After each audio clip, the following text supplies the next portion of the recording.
Esselamu Aleyküm ve Rahmetullah. Euzubillahimineşşeytanirracim. Bismillahirrahmanirrahim. Rabbi şrah li sadri ve yessir li emri ve hlul ukdeten min lisani yefkahu kavli ve cealli vesiran min ehli Harun ahi iştüdü bihi esri ve eşreku fi emri key nusebbihake kethira ve nezkurake kethira inneke kunte binna basira.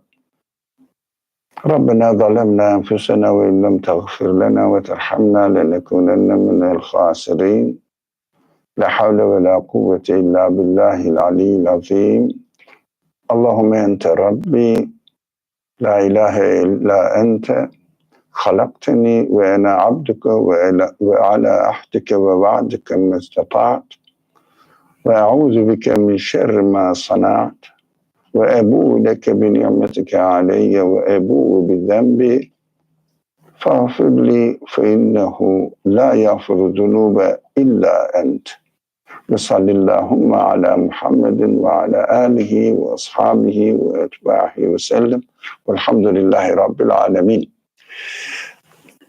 You're not sharing screen on. I don't think you're. Thank you. Thank you. It is. On Zoom. Thank you for reminding. No, friends there should remind me as well, not only our friends here. Yeah, I think it's okay now. Thank you. Let me get rid of this out of the way. Now, last week we studied an interesting verse, like every verse, but especially related to our life. This one from the section Araf 156, as you see on the screen, which وَرَحْمَتِي وَسِعَتْ كُلَّ شَيْءٍ, my mercy encompasses everything. We discussed a lot, everything.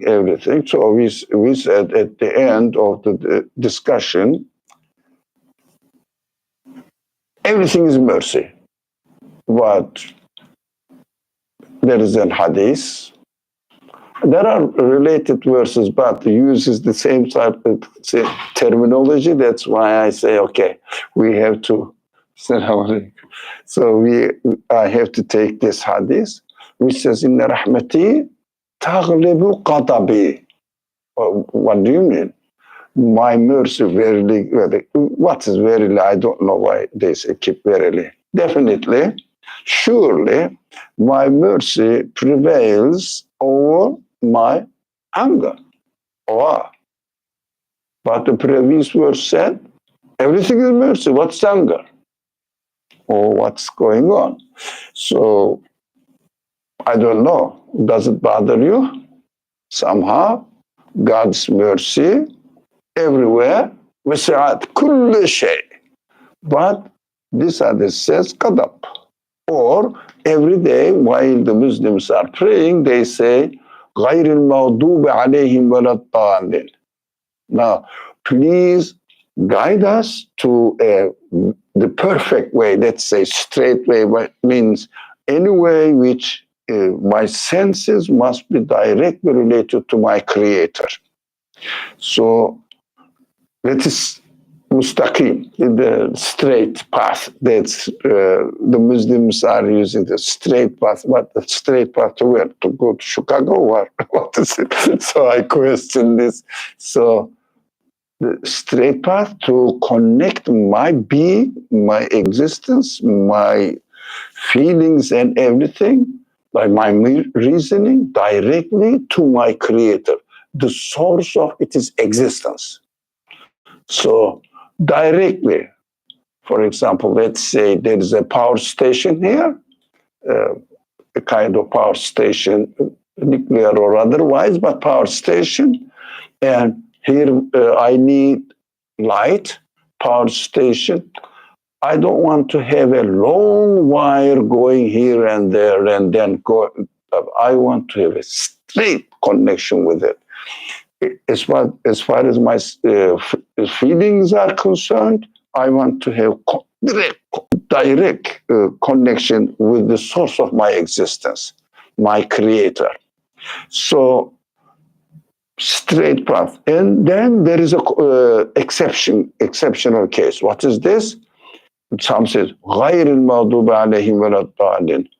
Not the path that your anger is deserved to manifest on somebody's some ways, or those people totally go out of it. This is understand, because they don't relate themselves to the creator. No, they relate themselves to matter in one way or another. But Mahdum is the problem. So, and there is a hadith narration, this is the tradition among the Muslim scholars, that Mahdum means Jews. Is it connecting? Because I see that's not it wasn't connecting before. Is it connecting now? The one? Your Power? yeah, getting power. Mm-hmm. Okay. So why its tradition says children of Israel, Jews, because Jews, the children of Israel, not necessarily a certain tribe. Yeah, they represent in the Quran everywhere. When you read the children of Israel and any narration attached to children of Israel history is nothing to do with a certain group of people. It is the attitude, represents the attitude. We have to be very careful, otherwise we keep, how do you say, bringing more fuel, hatred among the people. It is not the solution at all. But the Quran doesn't do that. Apparently, the Quran wants really connection, understanding each other, and taking lesson from each other. But these children of Israel historically represents the people, anybody, it may be you and me, know about God, know that God sent this message, and there is written message, and the prophets are our leaders. So I found myself there. I think all of you. So do you feel that,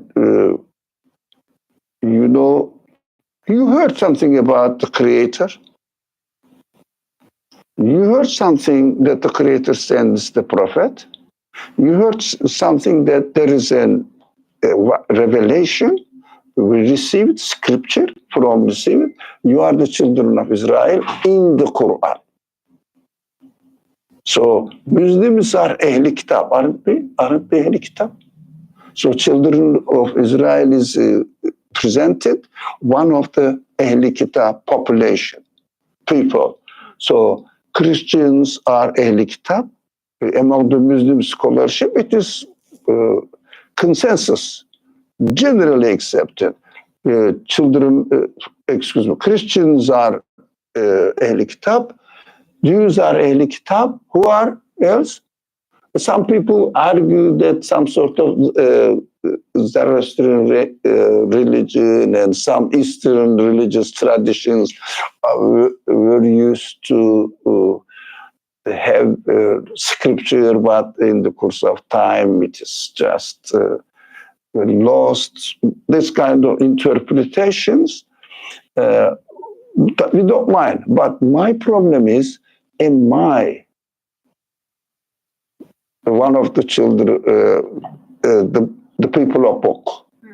My problem is, I think I have a book, and this is in my and I'm sure all of you have the book. This is in your iPhone. So you are a book, a kitab. A kitab. It means the people of people. So Jews are a kitab, and Mahdum means a kitab. So we have to understand that. So when we say غَيْرِ الْمَغْضُوبِ عَلَيْهِمْ غَيْرِ الْمَغْضُوبِ عَلَيْهِمْ, which we are going to qadabi with the same word. the same word. One of them is noun, the other one is passive participle. Participle, maghdub. You know, but maybe Muhammad may not know.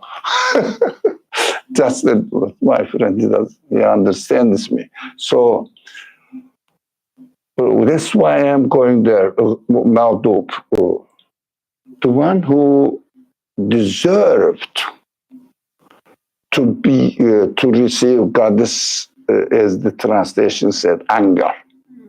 Now, why? You see, you know that I exist. You heard it, so you accept it. You didn't say, "Now they say, well, God exists, but I don't believe." No, you accept it. Okay, I sent message as well to you. You are aware of it, and the messenger represented it in his life and displayed how this message should be applied in one's life, and still you don't do it. And you start interpreting it, twisting it this way, that way. So you take this verse, but I don't want to hear this verse. And you deserve more anger. If someone is not aware of it, you say, okay, you don't know. This one doesn't know, but you know what you want. Why do you distort it? Why are you straight, connected to me? Now, this is qadab. This is called qadab, but translated as anger. So we have to understand that something, God has qadab, anger. And but this hadith says, yes, God has anger, but mercy is prevailing more over qadab. What does it mean? Covers it. More than this. I don't think this means inna rahmati taghlibu qadabi means taghlibu means prevails, overcame it. So what I understand from it, although literally it is not very clear, you see some qadab here, but it's covered with mercy. It means it is under the umbrella of mercy. Why? Everybody knows that if a student doesn't study, teacher says, of course, nowadays teachers don't get angry physically. What they do, okay, F. What does it mean? Fail. Fail. What does it mean? I'm not happy with you. Now you are doing something wrong, but I'm not physically expressing it, but F means I am really not happy with you. Who can say a student doesn't study and teacher gives him or her F, and this teacher is angry just because of lack of mercy? Do we get it? Let me say this in mathematical terms. 80% mercy, 20% qadab, anger. No. 99% mercy, 1% anger. No. Why not? Go back. وسعت رحمتي ورحمتي وسعت كل شيء. Exactly the same thing. وسعت means covered. Yeah? Hadith says تغلب. It means, how can I explain it? غلبة. You That know, was like one over almost. yeah. If wrestlers, they are wrestling now. One of them is more powerful, and the other one is like me, very weak. So he knocks me down, and gets over me. It means, again, وسعت. So, غلبة, the word says over it. وسع means over it. You understand Arabic, but there may be some other people who know Arabic. Any? No, okay. Maybe Osama knows. Osama, do you know in Arabic? No, what in Arabic? Arabic. Arabic, yeah. Somewhat. Yeah, how about غلبة and وسعة? Over it and like fitting in. Yeah, over. وسعة, covering. غلبة, coming over it. I just want to say that I'm not arbitrarily interpreting it. No. That is the meaning of the word. So, in fact, we should understand Inna rahmati taghlibu qadabi, my mercy prevails over my anger. Exactly the lies this word. My mercy encompasses everything. It means covers everything. Oh, it seems to be we are fine with literal understanding because of this word structures. What's happening? Okay. Because of word structures. So it is not arbitrary, it is grammatically correct, but of course, we emphasize on studying the Quran not only from grammatically correct wise, but also rhetorically must be the correct as well. It means ilm al-bayan. So somehow related to this aspect of the hadith, and we study normally Quran. I think for those people who are following our discussions for years and years here, have you ever seen me studying hadith? I think you have been quite long ago. This is the first time I'm studying hadith throughout 15 years.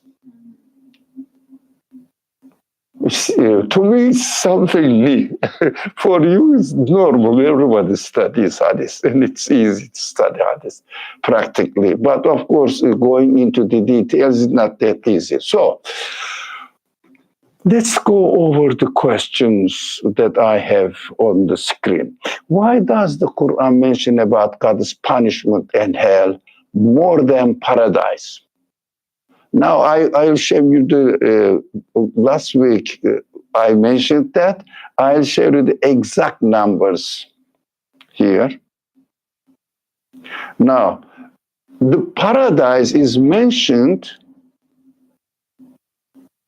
no, sorry, hell is mentioned. Azab and hell is mentioned 448 times in the Quran. Whereas Jannah, paradise, is mentioned 209 times, less than half. But we said mercy is everywhere. Now, but you keep talking about hell and punishment. What is it? How are we going to solve this problem? Because, of course, we have been talking with the friends here before we started the discussion. We have to read the Quran. What's Maybe refresh. refresh?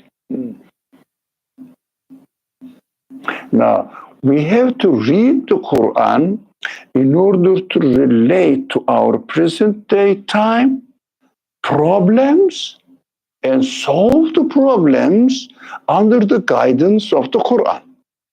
Because Quran says, I am cure for it, shifa. How do you, healing. I am mercy and I am healing. It may take some time, but you know what we are talking about, inshallah. Maybe refresh one more. One more? All right.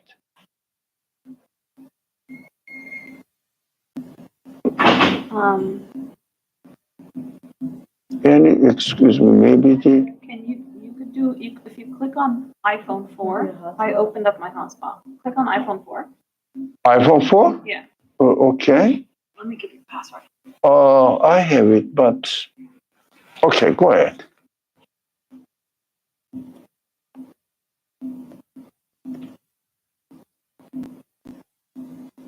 I think the internet is weak. Salam.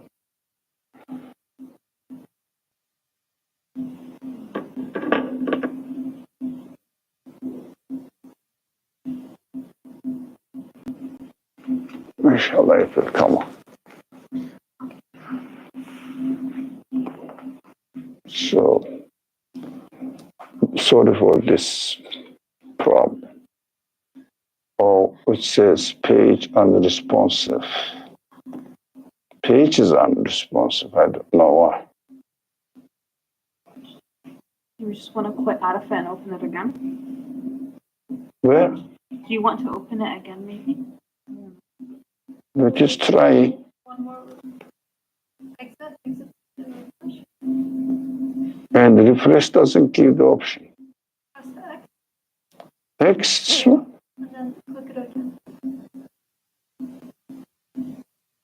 Exit page, exit. And now refresh again. Yeah, or reload. Or reload this thing. I think we got the question and we can talk about it, inshallah. Yeah. So, Quran mentions more. We touched upon it last week. Quran mentions more about warnings and less than half about reward. It seems to be education cannot be based on always punishment and warning. Reward is more encouraging. But it is something to do with learning process in the school. So I was a teacher once upon a time long ago. So I always even distributed chocolate to the students. So encouragement. If someone does something, definitely you will be successful. But sorry. The internet went down. The internet went down. Connection went down. I'm telling him the internet went down. So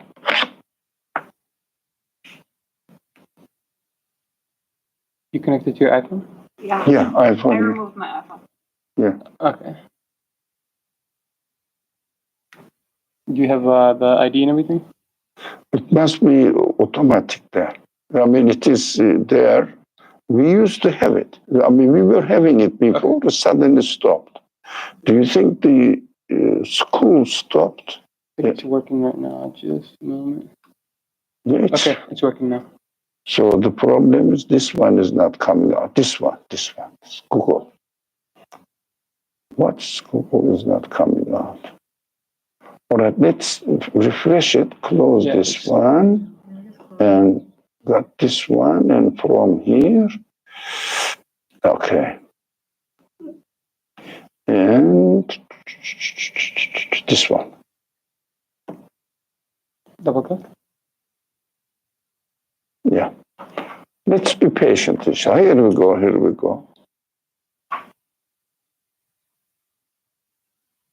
No, not this one. We are going. I hit the wrong one. This one. The first one.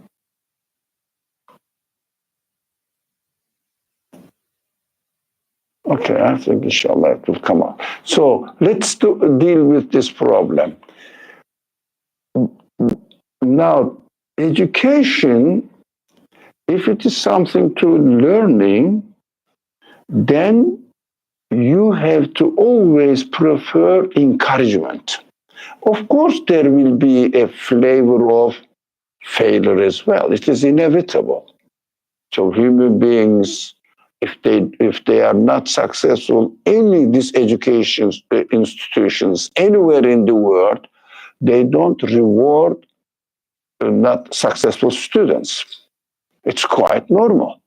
So if I am, for example, if I am ill and if I go to the doctor and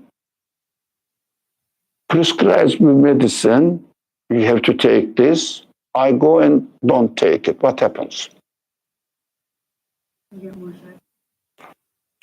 So I need to be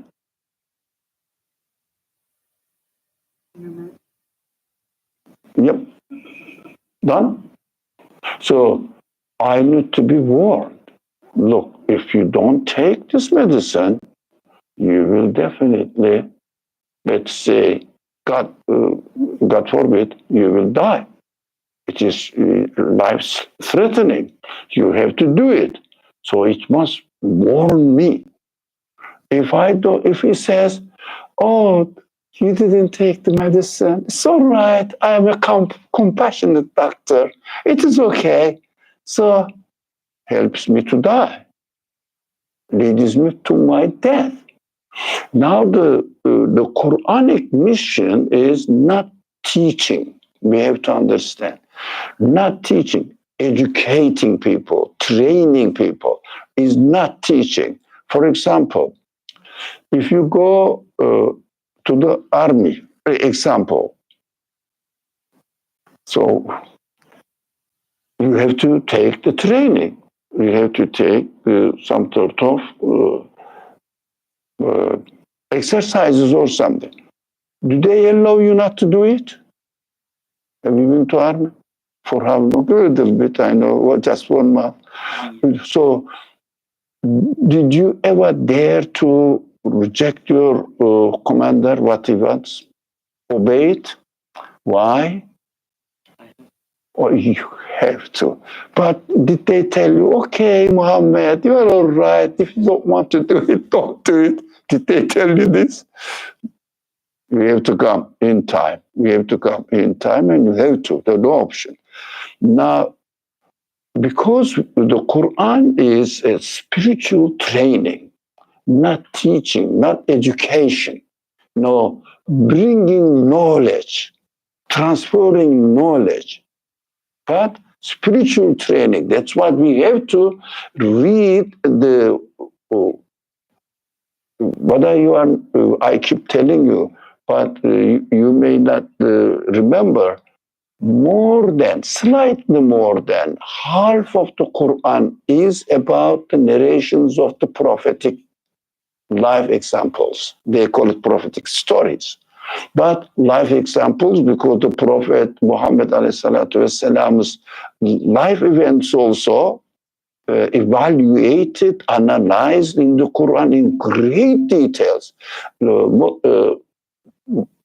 I would say most of the longest sections of the Quran are mainly consist of prophetic narrations and also Prophet Muhammad's life's narrations as well. But analysis, these are not teaching me what happened to Prophet Solomon, or Abraham. No. My life training. Now, you have to do this and this in your living conditions, apply it to your life. It is training. During the training, you have to be very careful not to make a mistake. But knowledge-wise, if you make a mistake, they can correct it. But during the training, if you make a mistake, it is irreversible. For example, if I don't take the medicine, I don't cure. It is, I die, for example. So they have to say, no, you have to do it. You have to do it. They keep warning me because of the nature of the Quran. Quran's purpose, or God speaks in the Quran in order to teach us how to manage our life. All the stories and information for management, practical. That is why we have to understand that, for example, I think that I gave this example last week, but just to refresh our minds.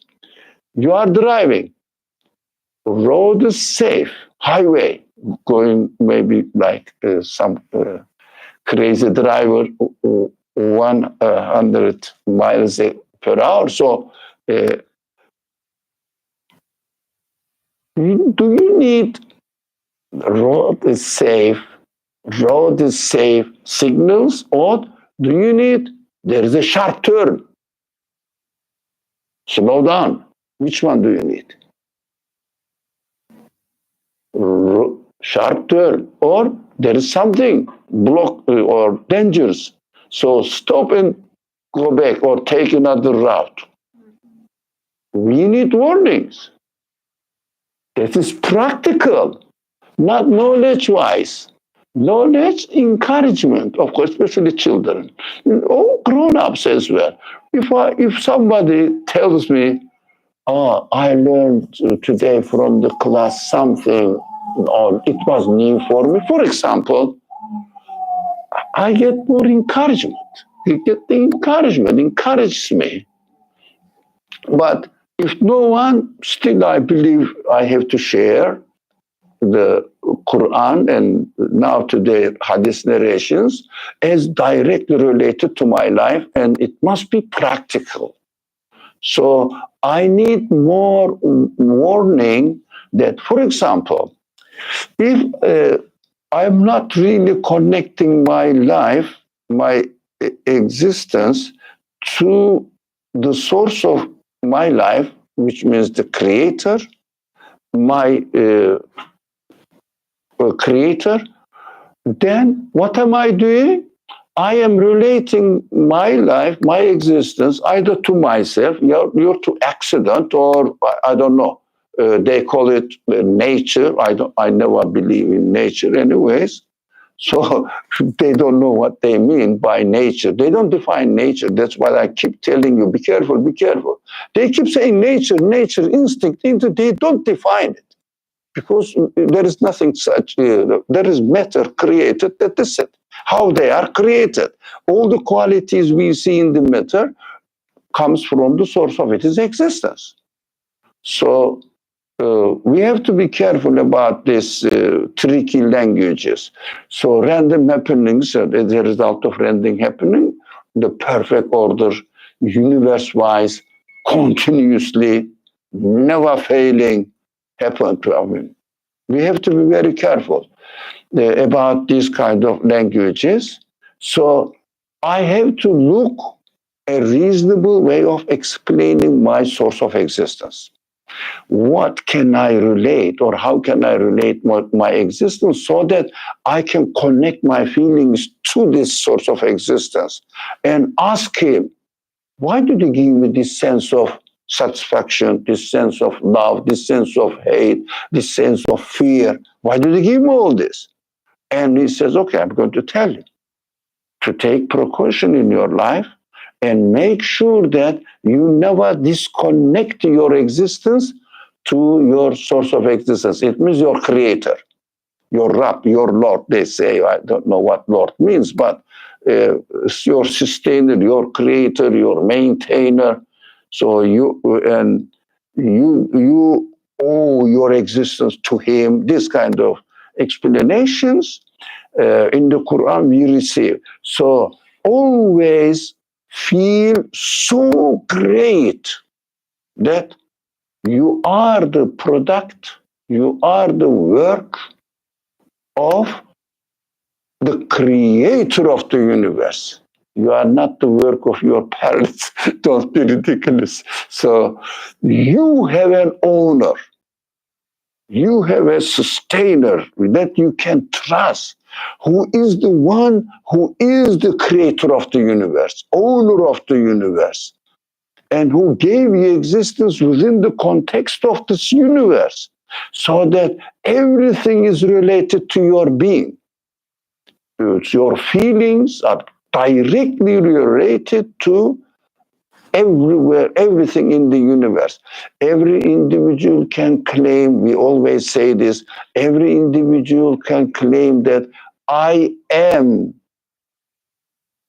sorry, the universe is created for me.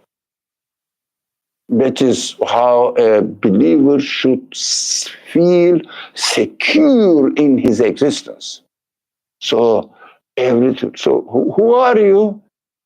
Oh, I am the one, a guest who invited me.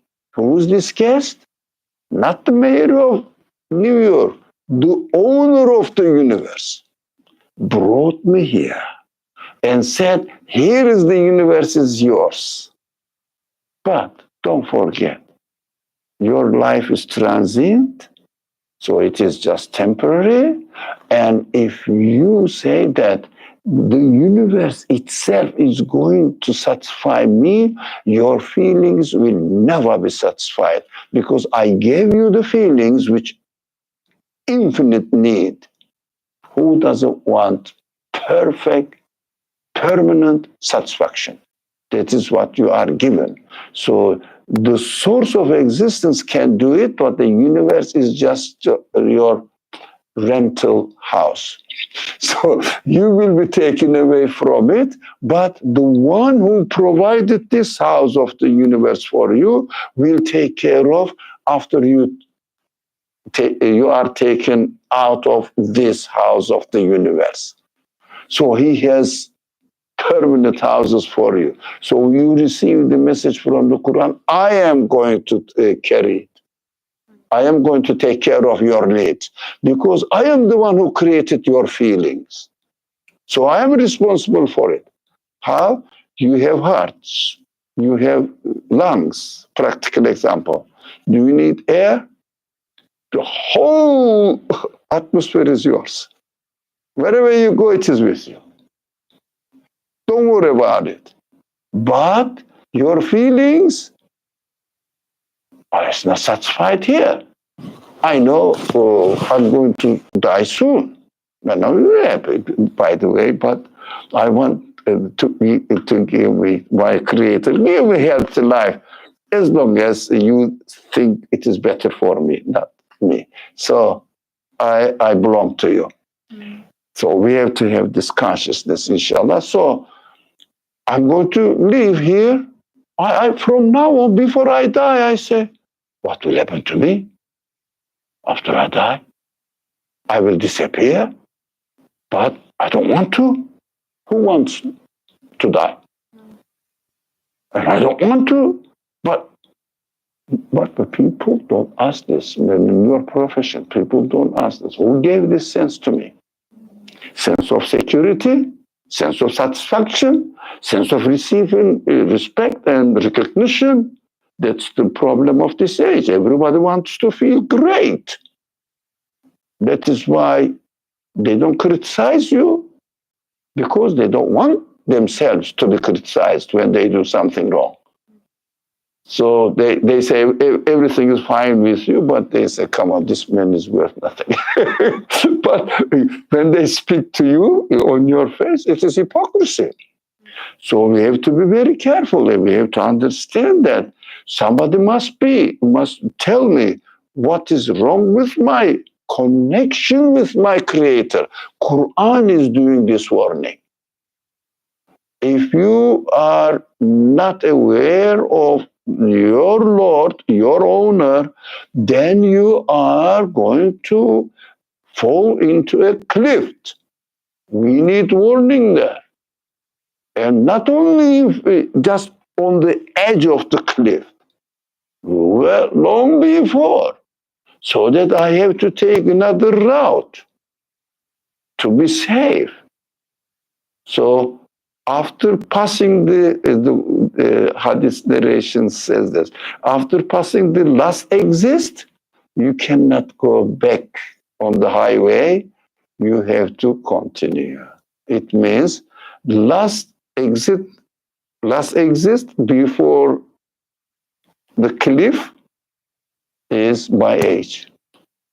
And no one guarantees that tomorrow his or her last exist. No one can guarantee I'm not going to die.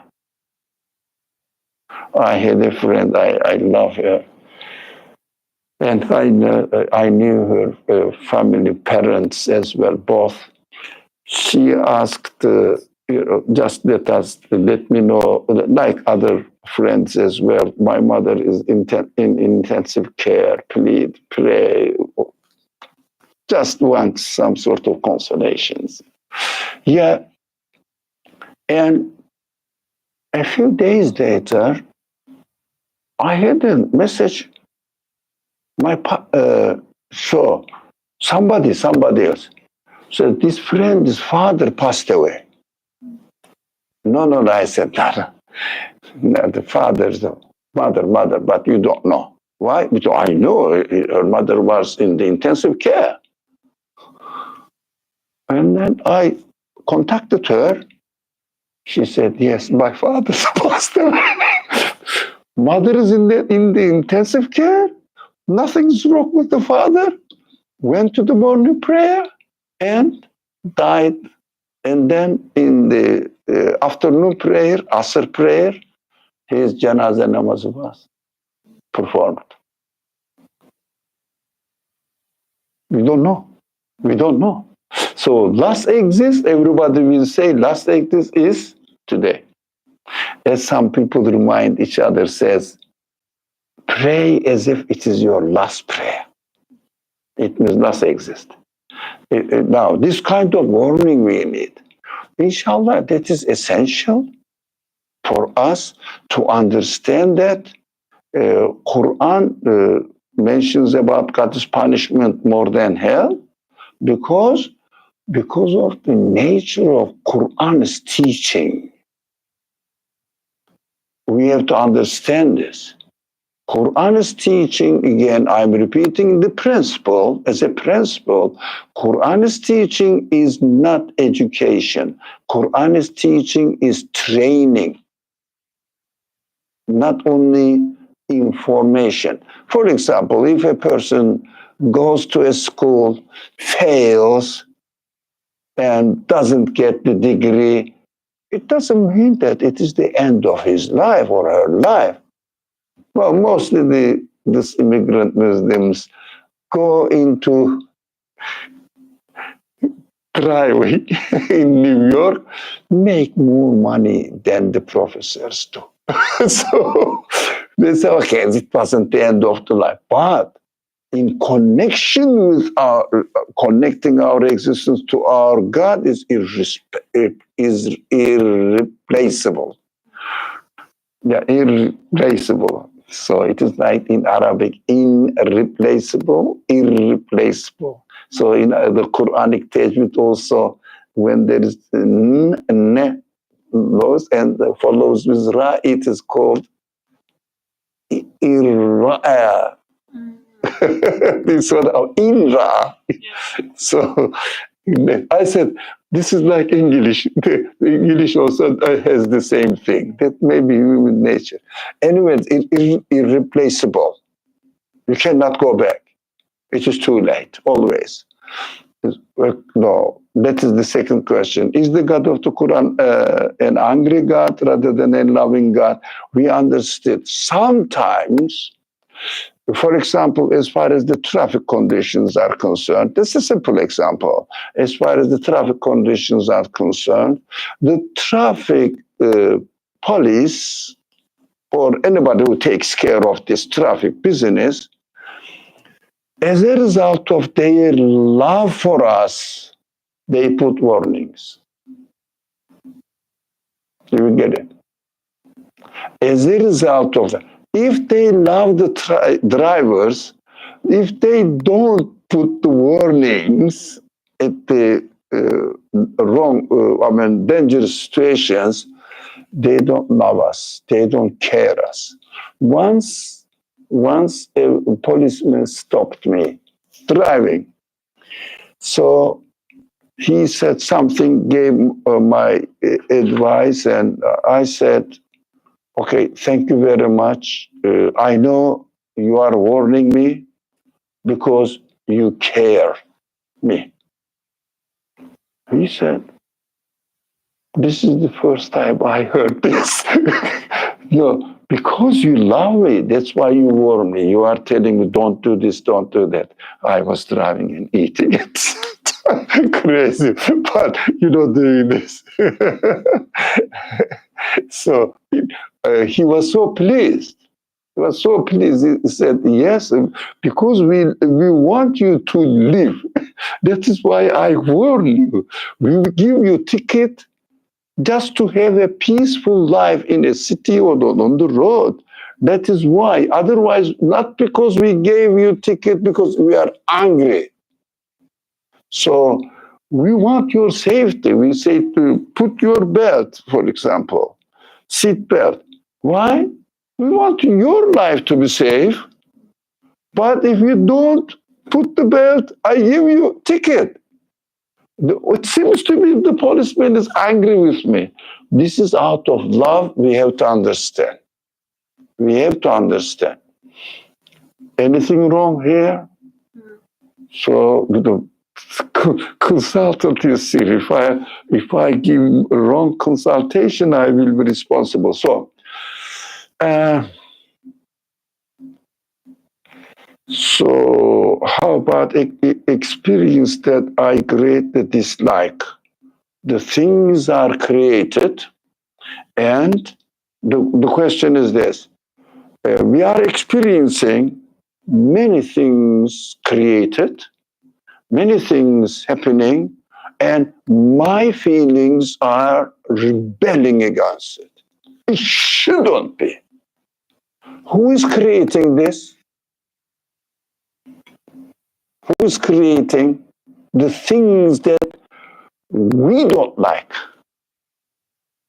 My creator. Do you see the contradiction? Seemingly contradiction here. The one who created me within my own feelings. I should not dislike this event, and the same one creates the event there that I don't like. What does it mean? How are we going to solve this problem?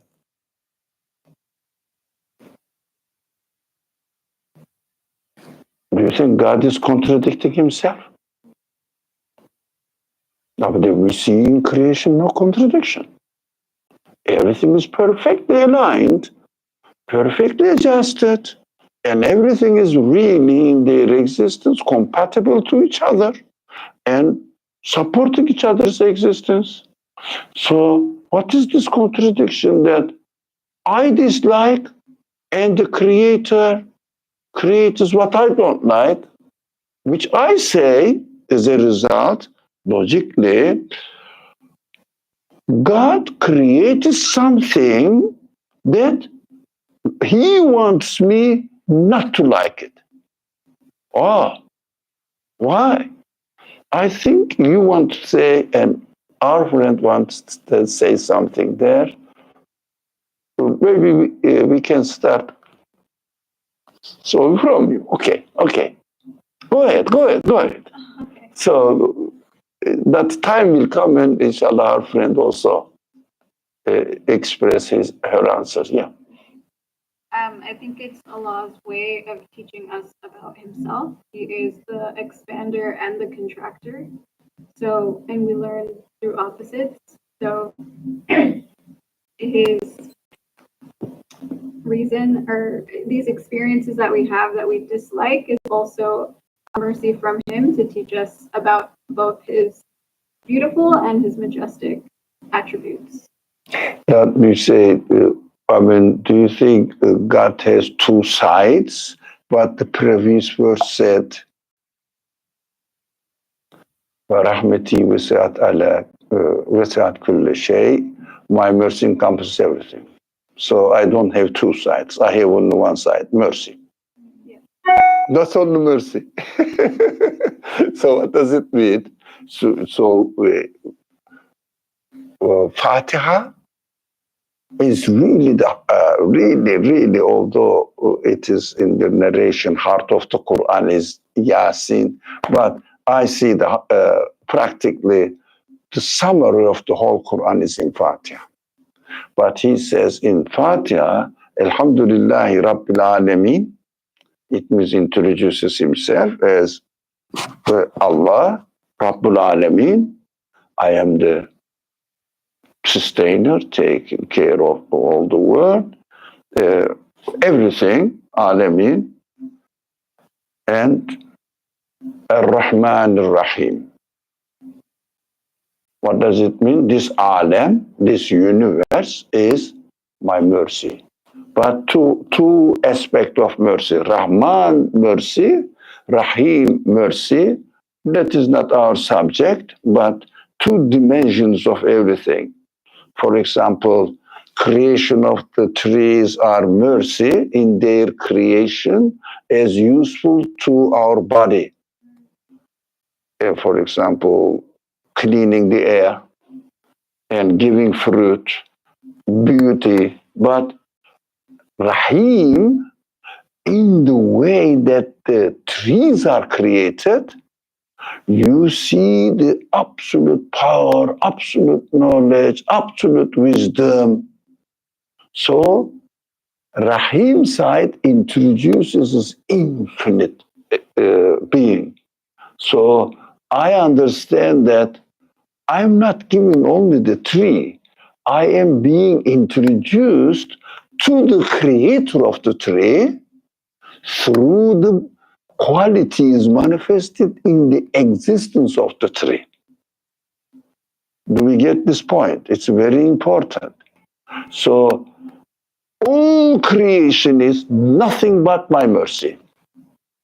So, we have to say, we have to understand that God has two sides. God has one side, mercy. Look at the universe. How can you explain the existence of the universe if not mercy? Just free. How can you explain? It's impossible. Just given for your existence, whatever you are given, that is what just mercy. You are freely given. Did you pay anything or did you do anything? Freely given, everything. So this is absolute mercy, but we have to understand what mercy requires. Let's listen to our friend. I was responding to the question about the seeming contradiction when your feelings are uncomfortable with a certain experience.